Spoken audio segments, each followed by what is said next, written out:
संतों से जो मिलेगा वो भगवान से भी नहीं मिलेगा। जरा संतों को पीछे हटाकर भगवान के द्वार पर जाना, बंद मिलेगा। इतनी महिमा संतों की, और संतों की महिमा के कारण से पूज्य श्री नाभा जी कहां से कहां पहुंच गए। उनके जीवन में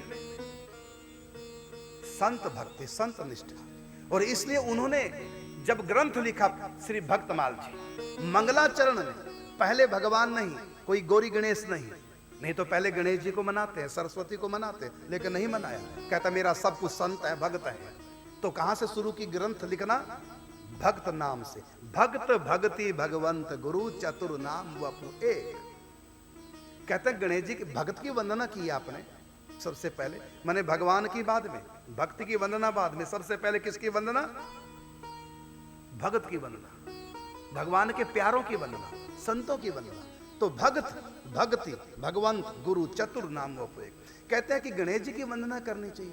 तो नाभा जी ने कहा गणेश जी की क्यों करते हैं वंदना? कहते हैं उससे कोई विघ्न बाधा नहीं आती, विघ्न हरता गणेश जी तो विघ्नेश्वर है, तो विघ्न बाधा नहीं आती, इसलिए गणेश जी की वंदना करो। तो उन्होंने आगे अगली लाइन में क्या लिखा कि भक्त भक्त भगवंत गुरु चतुर नाम वपु एक, इनके पद वंदन करूं तो नाशत विघ्न अनेक।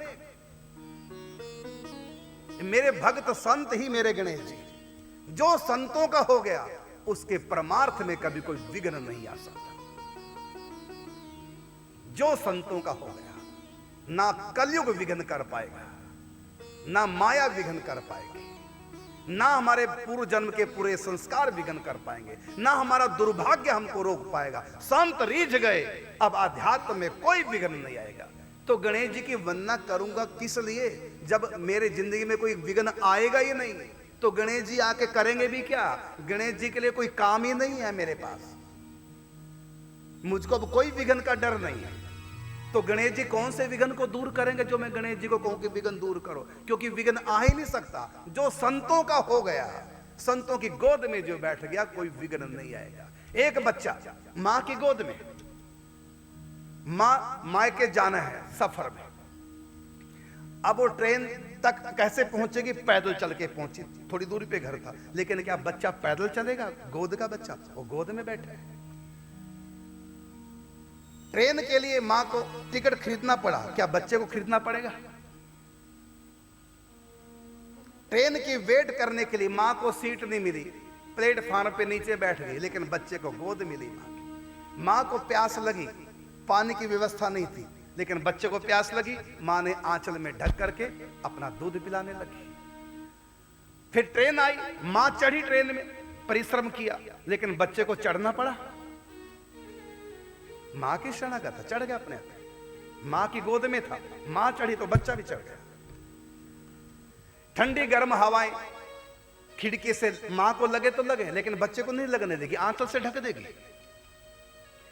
यात्रा किसकी? मां को सीट नहीं मिली, लेकिन बच्चे को मिली है मां की गोद। बताओ सफर किसका बढ़िया है, मां का या बेटे का? बेटे का। अब आया टिकट चेकर, किससे टिकट मांगेगा?